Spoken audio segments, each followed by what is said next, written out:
আসসালামু আলাইকুম রহমতুল্লাহি ওবারাকাতু। শিক্ষা সবার জন্য এর পক্ষ থেকে সবাইকে জানাচ্ছি আন্তরিক শুভেচ্ছা ও অভিনন্দন।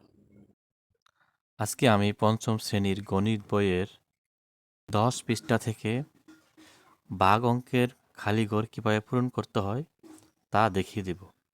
কাজেই সম্পূর্ণ ভিডিওটি দেখলে ভাগ অঙ্কের খালি ঘরগুলো কীভাবে পূরণ করতে হয় তা অবশ্যই বুঝতে পারবে ইনশাল্লাহ। 3 নম্বর খালি ঘর পূরণ করি। এই ভাগ অঙ্কর মধ্যে কিছু খালি ঘর আছে, সেই খালি ঘরগুলোতে আমাদের সংখ্যা বসাতে হবে। এখানে বাহ্য আছে, ভাজক আছে, ভাগফল আছে এবং এই যে ভাগশেষও আছে। কিন্তু প্রতিটা ক্ষেত্রে একটি করে খালি ঘর দেওয়া আছে। এই যে ভাজকের এই জায়গায় খালি ঘর দেওয়া আছে, এখানে আবার খালি ঘর দেওয়া আছে, ভাগশেষের এখানে আবার খালি ঘর দেওয়া আছে।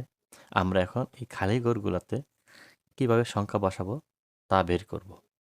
যেহেতু একটি ভাগ অঙ্ক, এখানে প্রথম 139 হচ্ছে ভাজক। এই 139 দিয়ে এই ভাজ্যকে ভাগ করতে হবে। এখন এখানে যেহেতু 3 অঙ্কের সংখ্যা, এখান থেকেও 3 অঙ্কের সংখ্যা নিতে হবে। তাহলে 3 অঙ্কের সংখ্যা নিয়েই কিন্তু অঙ্কটি এখানে নিচে বসানো হয়েছে। তাহলে প্রথমে যদি 7 দিয়ে ভাগ করে 7 দিয়ে এই সংখ্যাটাকে গুণ করে এই ভাজকের মধ্যে বসায়, ভাজ্যের মধ্যে এই সংখ্যাটি বসায়। তাহলে 7 দিয়ে যদি আমরা এই সংখ্যাটাকে গুণ করি, তাহলে এখানে যে সংখ্যাটা সেই সংখ্যাটা আমরা বের করব। তাহলে সেই সংখ্যাটা যদি বের করার আগে তাহলে আমরা এখানে যদি 7 দিয়ে গুণ করি, তাহলে দেখি আমাদের এই খালি ঘরের মধ্যে কোন সংখ্যাটা বসে, সেই সংখ্যাটা আমরা আগে বের করব। তারপরে বিয়োগ করে আমরা এই সংখ্যাটাকে বের করব। ভাজকের শতক স্থানে যে সংখ্যাটি হবে সেই সংখ্যাটা আমরা বের করব। এখন যদি 7 দিয়ে এই ভাজককে গুণ করি তাহলে কি হবে? 7 নং 63, এখানে কিন্তু 3 দেওয়া আছে, হাতে থাকবে 6।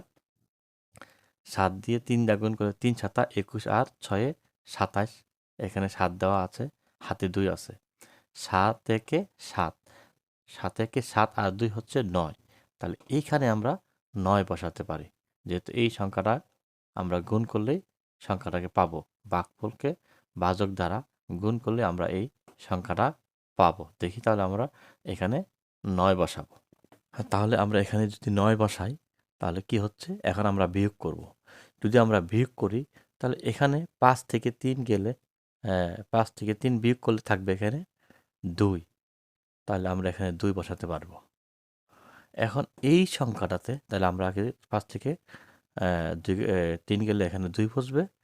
কিন্তু এইখানে যে সংখ্যাটা এখন আমরা বিয়োগ করব, যদি আমরা এটা বিয়োগ করি তাহলে এই সংখ্যাটা হবে বিয়োজন, এটা হচ্ছে বিয়োজ্য, এটা হচ্ছে বিয়োগফল। তাহলে যদি বিয়োজন না থাকে তাহলে বিয়োজ্য যোগ বিয়োগফল দুইটাকে আমরা যদি বিয়োজন বের করি, বিয়োজন সমান বিয়োজ্য যোগ বিয়োগফল।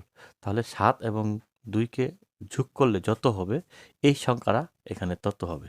তাহলে আমরা এখানে 9 বসালে 7 আর 2 এ 9, তাহলে এই সংখ্যাটা হবে আমাদের 9। আর এখানে 5 থেকে 3 গেলে এখানে হবে 2, তাহলে আমরা এখানে 2 বসাবো আর এখানে 9 বসাবো। তাহলে যদি এখানে আমরা 2 বসাই তাহলে আমরা 2টা এই যে বসাইলাম, কিন্তু আমরা 2 পেয়ে গেলাম। এখানে 9 কিভাবে হলো? এই যে 7 এবং 2 যোগ করলে হবে 9, আর 9 এর থেকে 7 বিয়োগ করলে হবে 2।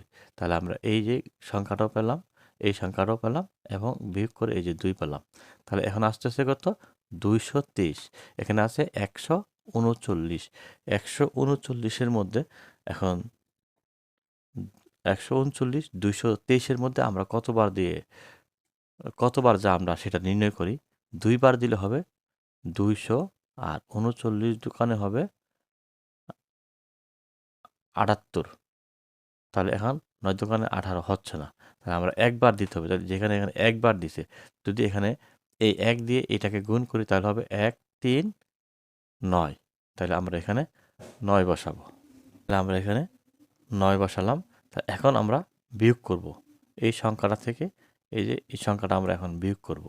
যদি আমরা এখানে 3 এখানে আছে 9 তাহলে এখানে যদি আমরা এই 2 থেকে 1 নিয়ে আসি তাহলে হচ্ছে কত 13 তাহলে 9 থেকে 13 গেলে আমাদের এখানে 4 বলবে তাহলে আমরা এখানে 4 বসাই তাহলে আমরা এখানে 4 বসালাম তাহলে এখানে আছে 1 এখানে আছে 3 এখান থেকে যদি আমরা 1 নিয়ে আসি তাহলে হচ্ছে কত 1 10 1 11 তো 11 3 থেকে 11 থেকে 3 গেলে থাকতেছে 8 8 3 11 তাহলে এখানে 8 ঠিকই নামতেছে তাহলে এই যে আমরা সংখ্যাগুলা কিভাবে বসাইলাম অবশ্যই তোমরা বুঝতে পেরেছো এইভাবে আমরা ভাগের খালি ঘরগুলো পূরণ করব ঘর পূরণ করি 2 নম্বর এখন এই 2 নম্বর অঙ্কের এই ভাগ অঙ্কের মধ্যে যে খালি ঘরগুলো আছে এই খালি ঘরগুলোকে আমরা কিভাবে সংখ্যা দ্বারা পূরণ করব তা এখন দেখিয়ে দিব এখানে অঙ্কটি একটি ভাগ অঙ্ক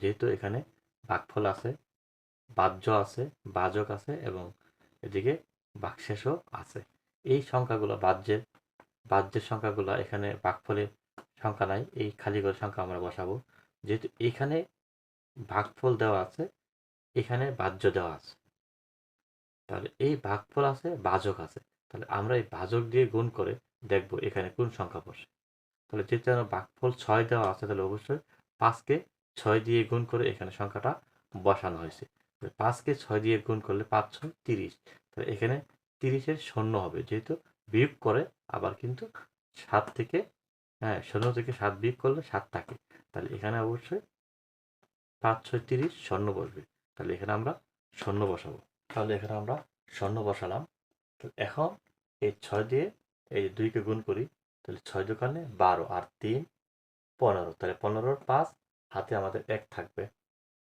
6কে এই 3 দিয়ে গুণ করলে 3 6 18 আর হাতে 1 হলো এখানে 1 আছে তাহলে এখানে 9 হবে 1 10 9 19 তাহলে এই হিসাব করার মধ্যে আমরা এই খালি করে আমরা 9 বসাতে পারি তাহলে এখানে আমরা 9 লিখলাম এখন আমরা বিয়োগ করি 7 থেকে 0 বাদ দিলে আমাদের 7 থাকতেছে এখন এখানে আছে 4 এখানে আছে 5 তাহলে এখানে যেহেতু সংখ্যাটা বড় আমরা এখানে মনে মনে 1 ধরতে পারি অথবা এখান থেকে আমরা সংখ্যা আনতে পারি যদি এখানে সংখ্যা নেই তাহলে এখান থেকে আমরা সংখ্যা আনতে পারি তো এখান থেকে সংখ্যা আনা দরকার নেই তাহলে আমরা এখানে একটা 1 ধরি যদি আমরা এখানে মনে মনে 1 ধরি তাহলে 14 থেকে 5 ভাগ বিয়োগ দিলে থাকে 9 এখানে যেহেতু আমরা 1 মনে মনে 1 ধরছি তাহলে এই 1টা আমরা এই 9 এর সাথে যোগ করব তাহলে 9 একে 10 তাহলে এখানে 10 এখানেও এখান থেকে 1 নিয়ে আসলে 10 হবে বা এখানে আমরা যদি মনে মনে 1 ধরি তাহলে এখানে 10 10 থেকে 10 বিয়োগ করলে কিছু থাকে না এখানে যেহেতু আমরা মনে মনে 1 ধরছি তাহলে এখানে এই 1টা এখানে চলে আসবে যোগ করব এই 1 এখানে আসলে এই 1 এবং এই 1 2 তাহলে 2 থেকে 2 গেলে কিছু থাকে না তাহলে এখানেও কিছু থাকতেছে না এখানে কিছু থাকতেছে না তাহলে এই যে সংখ্যাগুলো আমরা এখন পেলাম এখন আমরা এই সংখ্যাটাকে অবশ্যই নিচে নিয়ে আসতে পারি তাহলে আমরা এই 5কে আমরা এখানে নিয়ে আসবো তাহলে আমরা জানি প্রতিটা একটি করে ভাগ করার পর প্রতি ক্ষেত্রে একটি করে সংখ্যা নিচে নামবে তাহলে আমরা এই ভাগটা করার পর অবশ্যই আমরা এখান থেকে একটা সংখ্যা নিচে নিয়ে আসবো তাহলে এখানে 97 আছে তাহলে আমরা 5কে নিয়ে আসি তাহলে এখানে 5 তাহলে আমরা 3 বসালে এখানে আসতেছে আমরা এই জায়গাতে বসবে কত তাহলে 3 দিয়ে গুণ করি 3 5 15 5 হাতে 1 3 দোকানে 6 1 7 তাহলে এই খালি করে আমরা 7 বসাবো আমরা 7 বসালাম তাহলে আমাদের এই যে খালি ঘরগুলো তাহলে কিন্তু সবগুলো আমরা পূরণ করে ফেললাম এখানেও খালি ঘর পূরণ হলো এখানেও খালি ঘর পূরণ হলো এখন যদি আমরা বিয়োগ করি তাহলে এখানে 5 থেকে 5 বিয়োগ করলে 0 7 থেকে 7 বিয়োগ করলে 0 9 থেকে 9 বিয়োগ করলে 0 অর্থাৎ আমাদের ভাগ শেষ 0 তাহলে এই যে খালি ঘরগুলো আমরা কিভাবে পূরণ করলাম তো অবশ্যই বুঝতে পেরেছো যদি এই ভিডিওটি ভালো লাগে তাহলে অবশ্যই লাইক এবং সাবস্ক্রাইব করে পাশে থাকবে আল্লাহ হাফেজ